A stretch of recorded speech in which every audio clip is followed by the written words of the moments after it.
যারা বেশি নামাজ পড়বে তারা বেশি জান্নাতে ঢুকবে নাকি? নামাজ পড়তে পড়তে যারা কপাল কালো করে ফেলছে এরা ঢুকবে না?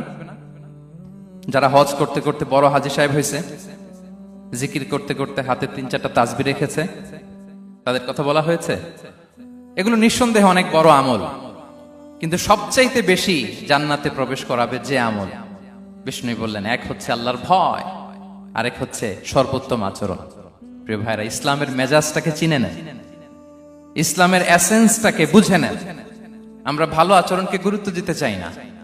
অনেক নামাজি লোক দেখবে নামাজ পড়তে পড়তে কপালে কালো দাগ ফেলে দিছে, বাসায় বউয়ের সাথে খারাপ আচরণ করে, খিটখিটে মেজাজের, প্রতিবেশীর সাথে শুধু ঝগড়া, কলিগদের সাথে ঝগড়া, মারামারি, দুঃসম্পর্ক, এরকম আছে না? নাই বলেন, আছে না?